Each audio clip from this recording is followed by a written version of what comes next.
Hi there, welcome back to Professor Snyder's, it's me, Music Biz News.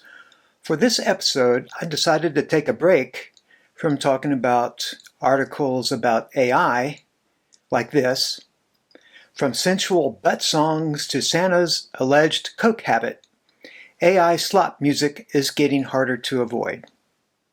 Or lawsuits like this. Sting sued by ex-police bandmates over royalties. Or just the end of the world. I decided to talk about something that is silly and sweet. Scientists invent this 90-second song to make chocolate taste better. Now, music and food have always been associated, like some metaphors such as a sour note or a sweet voice implied taste and sound correspondences. And the musical term dolce is Italian for sweet. In other words, soft, gentle, delicate playing. But combining music with chocolate takes it to a new level. Scientists made a song that literally makes chocolate taste better. A music-loving scientist has found a way to make your sweet tooth even sweeter by pairing chocolate with a custom-made song. Using decades of research on how pitch, tempo, and key trick the brain, composer and sound expert Dr. Natalie Hyacinth of the University of Bristol, commissioned by Galaxy Chocolate, created the 90-second track Sweetest melody, specifically to heighten the creaminess and richness while chocolate melts in your mouth.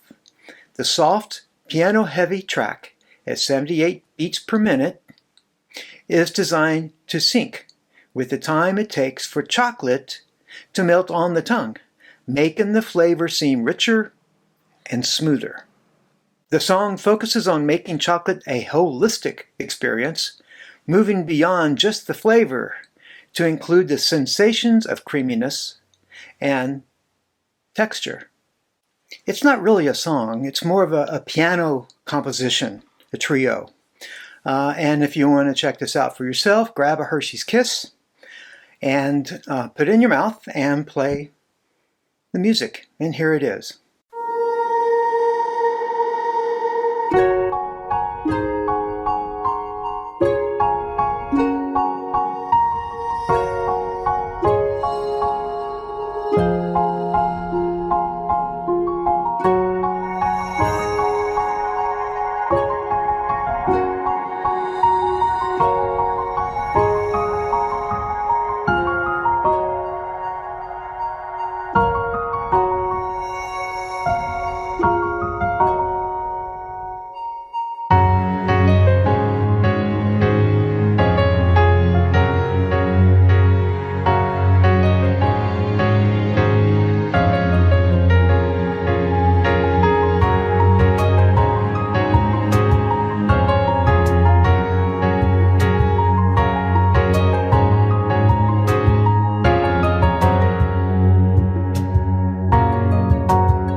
As I dug deeper, I found that there's been a lot of research connecting music and food. The musical enhancement research, while more novel, taps into growing consumer use of audio for wellness and focus. The track comes after research, including a Galaxy, that's the name of the chocolate company, brand survey involving 2,000 Britons found that 37% treat themselves to something sweet during their personal downtime, while 56% choose to relax with music. And amongst the Gen Zers, 6 in 10 favor scrolling through social media, no surprise, while half of the millennials and Gen Xers choose to curl up with a good book.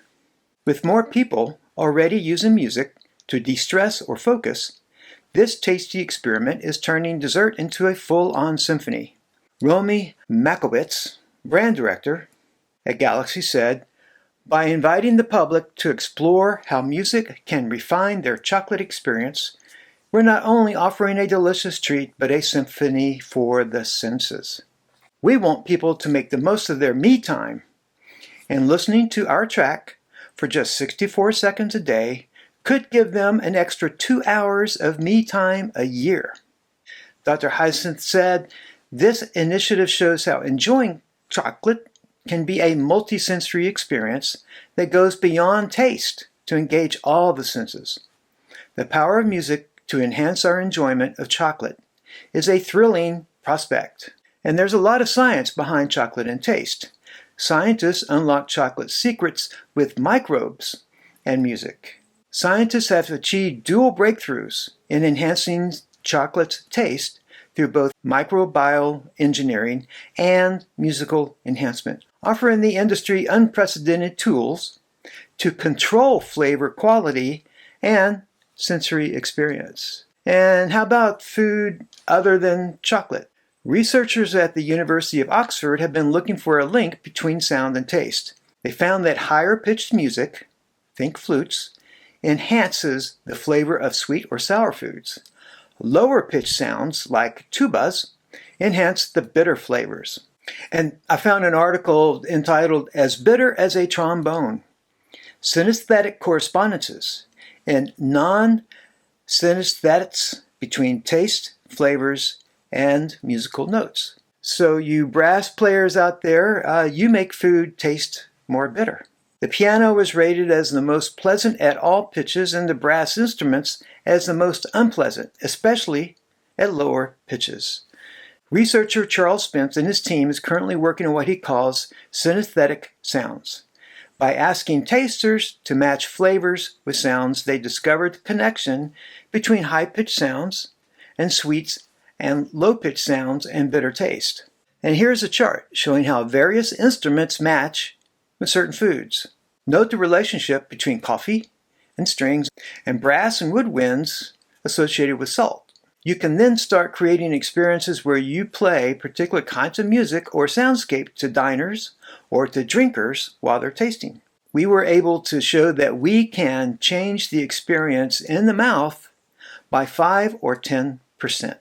Another one of the project Spence's team, has worked on was something called sonic seasoning.